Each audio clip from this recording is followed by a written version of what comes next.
नमस्कार दोस्तों, एक बार फिर से आप सभी का बहुत बहुत स्वागत है एमजेटी एजुकेशन में। दोस्तों, इस वीडियो में हम लोग डिस्कस करेंगे रशिया और यूक्रेन के बीच में चल रहे युद्ध के बारे में। तो यहाँ पर दोस्तों एक और नया डेवलपमेंट हमको देखने को मिला है। रशिया के जो प्रेसिडेंट हैं व्लादिमीर पुतिन, उन्होंने अपनी विक्ट्री को डिक्लेयर कर दिया है। उन्होंने कहा है कि हमने लुहांस्क पर पूरी तरह से कब्जा कर लिया है और उन्होंने अपनी विक्ट्री डिक्लेयर कर दी है। वहीं पर जो यूक्रेन है उसका ये कहना है कि हमने अपनी तरफ से ये रिट्रीट किया है और हम आगे आकर एक बार फिर से हमला करने वाले हैं। तो यहाँ पर आप न्यूज़ देख पा रहे हैं, द हिंदू की एक खबर है। यहाँ पर बताया जा रहा है Vladimir Putin declare victory in embattled Donbas region of Luhansk. तो जो डोनबास रीजन है जहां पर लुहांस्क और डोनेस्क ये दो रीजन्स हैं, ये मिलकर पूरा का पूरा डोनबास रीजन कहलाता है। तो यहां पर जो लुहांस्क है वहां पर पूरी तरह से कब्जा कर लिया गया है रशिया के द्वारा। और जाहिर सी ये बात है कि अब रशिया का अगला टारगेट जो है वो होने वाला है डोनेस्क वाला रीजन, जिससे कि लुहांस्क पर कब्जा करने के बाद डोनेस्क पर भी कब्जा हो जाएगा, जिससे पूरा का पूरा डोनबास रीजन रशिया के कब्जे में आ जाएगा। तो ये चीज़ों के बारे में हम इस वीडियो में डिस्कस करेंगे कि लुहांस्क और डोनेस्क किस तरह से इंपॉर्टेंट है रशिया के लिए, इनका इतिहास क्या रहा है, किस तरह से ये दोनों कंट्रीज़ के बीच में एक लिंक का काम करते हैं और रशिया के लिए इतने ज़्यादा इंपॉर्टेंट क्यों हैं। इन सभी चीज़ों के बारे में डिटेल में इस वीडियो में हम चर्चा करने वाले हैं। लेकिन दोस्तों, वीडियो में आगे बढ़ें उससे पहले मैं आपसे पूछता हूँ एक क्वेश्चन। यहाँ पर आपसे पूछा जा रहा है कि इनमें से कौन सी कंट्री ऐसी है जो कि ब्लैक सी से अपना बॉर्डर शेयर नहीं करती है। तो दोस्तों, मैंने अपनी कुछ प्रीवियस वीडियोस में भी आपको ब्लैक सी के बारे में बताया था, क्योंकि ये रशिया वाला रीजन, ये ब्लैक सी वाला रीजन पूरा का पूरी चर्चा में बना हुआ है और पूरी साल ये चर्चा में रहने वाला है, जिसके कारण से हमारे एग्जाम के लिए ब्लैक सी वाला रीजन काफ़ी ज़्यादा इंपॉर्टेंट हो जाता है। तो यहाँ पर आपके ऑप्शन है रोमानिया, बुल्गारिया, सर्बिया और टर्की। यदि आप इसका सही आंसर जानते हैं तो कमेंट बॉक्स में बता दीजिए, और यदि आपने हमारी प्रीवियस वीडियोज़ को भी देखा होगा तब भी आसानी से आप इसका आंसर कर पाएंगे। यदि आप नहीं जानते हैं तो इस वीडियो के अंत में मैं आपका सही आंसर बता दूंगा। तो चलिए आगे बढ़ते हुए मैं आपको बताता हूँ कि यहाँ पर रशिया ने किया क्या है। लेकिन दोस्तों, उससे पहले एक बात आपसे कहना चाहूँगा कि यदि आपने अभी तक एमजेटी एजुकेशन को सब्सक्राइब नहीं किया है तो अभी कर दिए, जिससे आपको हमारी वीडियोज़ की नोटिफिकेशन टाइम टू टाइम मिलती रहेंगी और इसी तरह की ट्रेंडिंग वीडियोज़ हम आपके लिए लाते रहेंगे। तो यहाँ पर रशिया के द्वारा ये जो लुहांस्क वाला रीजन है, मैं आपको मैप में बताता हूँ। तो यहाँ पर ये है रशिया और ये है यूक्रेन। अब ये वाला जो रीजन है ये है लुहांस्क और डोनेस्क, यानी कि डोनबास वाला रीजन, जो रशिया और यूक्रेन के बीच में स्थित है। तो यहाँ पर आप और बेहतर देख पाएंगे, ये है पूरा का पूरा डोनबास वाला रीजन है, जिसमें से ये जो दो रीजन्स हैं इन्हें लुहांस्क और डोनेस्क कहते हैं। तो अब यहाँ पर जो लुहांस्क वाला रीजन है उस पर रशिया के द्वारा कब्जा कर लिया गया है। यानी कि दोस्तों, ये जो रीजन है ये आप पिंक में देख पा रहे होंगे, ये तो पहले से ही मतलब एक तरह से सेपरेटिस्ट लोग यहाँ पर रहते हैं। रशियन पॉपुलेशन काफ़ी ज़्यादा है, तो पहले से ये रशिया के सपोर्ट में है और रशिया का कंट्रोल काफ़ी ज़्यादा यहाँ पर ऑलरेडी था ही। लेकिन यहाँ पर पूरे के पूरे लुहांस्क रीजन पर रशिया का कंट्रोल हो गया है। यहाँ पर एक इंपॉर्टेंट सिटी है जिसका नाम है लिसिशेंक, और उस पर लंबे समय से बॉम्बिंग की जा रही थी, जिसके कारण से अब यहाँ से यूक्रेन की जो फोर्सेस हैं वो रिट्रीट कर गई हैं, वो पीछे हट गई हैं और यहाँ पर रशिया के द्वारा अपनी विक्ट्री को सेलिब्रेट किया जा रहा है। तो यहाँ पर जो यूक्रेन है उसका ये कहना है, जेलेंस्की का कहना है कि हम डर कर नहीं भागे हैं, हम पीछे नहीं हटे, ये हमारा एक स्ट्रेटेजिक मूव है और हम आगे आकर फिर से हमला करने वाले हैं। तो ऐसा यहाँ पर कहा जा रहा है। अब इसके बाद दोस्तों, लुहांस्क पर कब्जा करने के बाद रशिया का अगला टारगेट होने वाला है डोनेस्क वाला रीजन, जैसे कि जो पूरा का पूरा ये डोनबास रीजन है ये रशिया के कंट्रोल में आ जाएगा।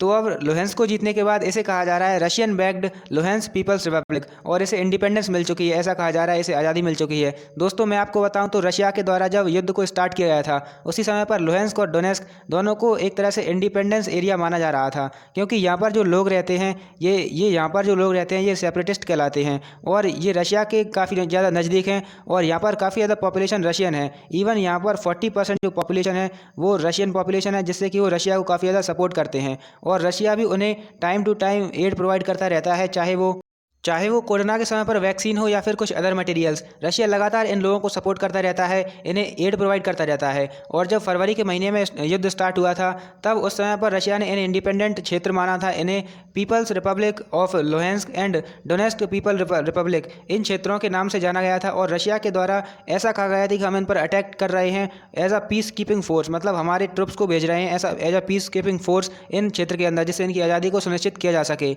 इस तरह से सारी की सारी चीज़ें यहाँ पर बताई गई हैं। अब ये जो पर्टिकुलर रीजन है लुहांस्क और डोनेस्क वाला, ये इतना ज़्यादा इंपॉर्टेंट क्यों है दोनों कंट्रीज़ के लिए, इसके बारे में मैं आपको बताऊं तो ये जो पूरा का पूरा क्षेत्र है ये काफ़ी ज़्यादा इंडस्ट्रियलाइज क्षेत्र है। यहाँ पर हमको देखने को मिलते हैं coal reserve, largest coal reserve Ukraine के यहीं पर देखने को मिलते हैं। ये एक इंडस्ट्रियल हब है और यहाँ पर बहुत मात्रा में रिसोर्सेज पाए जाते हैं जो दोनों देशों की इकोनॉमीज़ के लिए काफ़ी ज़्यादा फायदेमंद हो सकते हैं। तो इससे यहाँ पर कंट्रोल को लेकर लगातार लड़ाई चल रही है और रशिया और यूक्रेन के लिए ये क्षेत्र काफ़ी ज़्यादा इंपॉर्टेंट है दोनों कंट्रीज़ की इकोनॉमीज़ के लिए।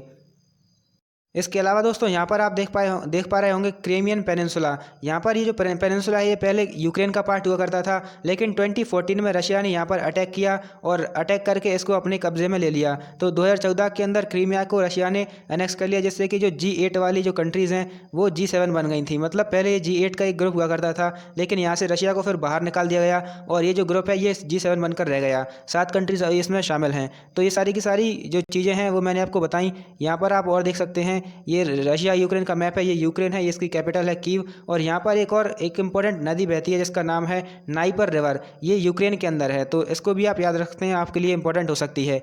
अब जो मैंने आपसे क्वेश्चन पूछा था उसका आंसर मैं बता देता हूँ। तो यहाँ पर आपसे पूछा गया था कि ब्लैक सी से कौन सी कंट्री अपना बॉर्डर शेयर नहीं करती है।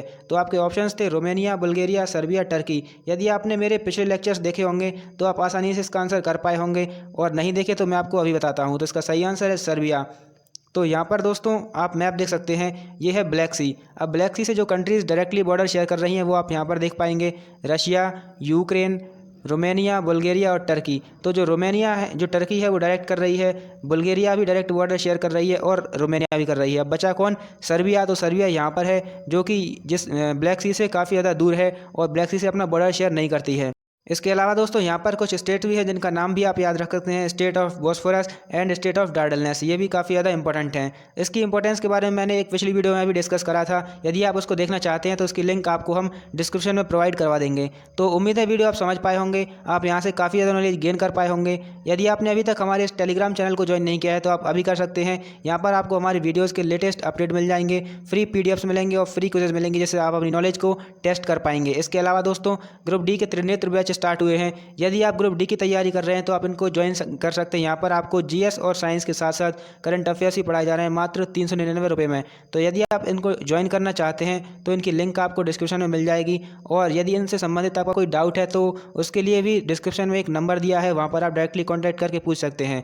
यहाँ पर आपको टॉपिक वाइज क्लासेस मिलेंगी, डिटेल्ड PDF मिलेंगे, प्रैक्टिस सेट मिलेंगी, जिससे आप अपनी प्रैक्टिस कर पाएंगे। साथ में आपको स्ट्रेटजी भी शेयर करी जाएगी, जिससे आप अपनी जो प्रिपरेशन है उसको और बेहतर बना पाएंगे। दोस्तों आप हमारे इस ऐप को डाउनलोड कर सकते हैं by searching MJT current affairs and GK app on the play store. आप सिंपली प्ले स्टोर पर जाइए, MJT current affairs and GK app को सर्च कीजिए और यहाँ पर आप डाउनलोड कर सकते हैं। इसके डाउनलोड करने के बाद आपको मिलेंगे free PDFs, free videos, free में मॉक टेस्ट मिलेंगे, साथ में आपको स्टडी मटेरियल मिलेगा और आपको क्विज़ेज भी मिलेंगे, जिससे आप अपनी नॉलेज को टेस्ट कर पाएंगे। तो यहाँ पर इसको डाउनलोड करने के पश्चात आपको ये सारे फ़ायदे होने वाले हैं। साथ में आप हमारी बैचेस को भी आसानी से ज्वाइन कर पाएंगे। तो उम्मीद है वीडियो आप समझ पाए होंगे। दोस्तों वीडियो में एंड करने से पहले एक क्वेश्चन आपसे और पूछना चाहता हूं, आपका होमवर्क है ये। तो यहाँ पर आपको दिख रहा होगा, ये है क्रीमियन पेनिनसुला। अब क्रीमियन पेनिनसुला है ये, और ये है ब्लैक सी और ये है सी ऑफ एजोव। इनके बीच में एक इंपॉर्टेंट स्ट्रेट है। अब इस स्ट्रेट का नाम क्या है वो आपको बताना है कमेंट बॉक्स में। यदि आप जानते हैं तो बता सकते हैं, नहीं जानते हैं तो आपको सर्च करके बताना है। एक बार पहले भी मैं अपनी वीडियोज़ के अंदर इसका जिक्र कर चुका हूँ, तो आप आसानी से बता पाएंगे इसका आंसर। इसके अलावा दोस्तों वीडियो आपको पसंद आई हो तो इसको लाइक ज़रूर कर दीजिए, और यदि आपने अभी तक इस चैनल को सब्सक्राइब नहीं किया है तो अभी सब्सक्राइब कर दीजिए। वीडियो देखने के लिए आपका बहुत बहुत धन्यवाद।